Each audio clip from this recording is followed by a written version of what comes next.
Ипотека буенча кредит беру программаларынан узган елда быел да ташламалы ипотека ихтыяж иң зур булганнардан саналды. Шулар арасында гаилә ипотекасы программасы иң популяр. Россия хөкүмәте гаилә ипотекасы программасын 2024 елның 1 июленә кадәр озайтты. Тиешле карарны дүшәмбе көнне 17 октябрьдә илнең премьер-министры Михаил Мишустин имзалады. Программага нинди үзгәрешләр һәм яңалыклар кертелде? Бу турыда тулырак Эльза Әхмәтҗанова таныштырыр. Хәерле иртә, Эльза. Хәерле иртә, Чулпан.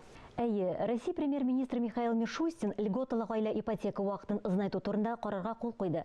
Анда елына 6% тәшкил итүче трак кредитына бер һәм күбрәк бала булган гаиләләр дәгъва итә ала дип белдерелә. Мондый мөмкинлек белән балалары 2018 елның 1 гыйнварыннан соң һәм 2023 елның 31 декабренә кадәр туган гаиләләр генә файдалана ала. Әлеге программада 150 меңгә якын гаилә катнаша алачак, займнарның күләме 1 триллионга кадәр җитәчәк дип телә.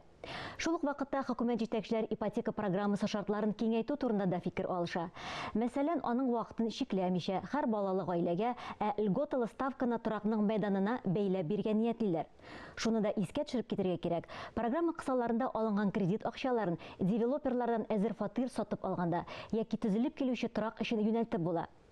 Шулай ук подряд килешү нигезендә шәхси трак төзү өчен җир сатып алуга, бакча йорты, дача, коттедж яки таунхаус төзүдә дә әлеге кредит акчаларын кулланып була. Мәскәү һәм Санкт-Петербург шәһәрләрендә льготалы гаилә ипотекасының торак бәясе 12 миллион, илебезнең башка субъектларында 6 миллион сумга кадәр булган очракта рәсмиләштереп була.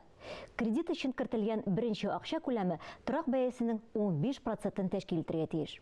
Льготалы гаилә ипотекасын 6 айга озынайту тагы да күбрәк яшь гаиләләргә торак шартларын яхшыртырга мөмкинлек бирәчәк дип көтелә.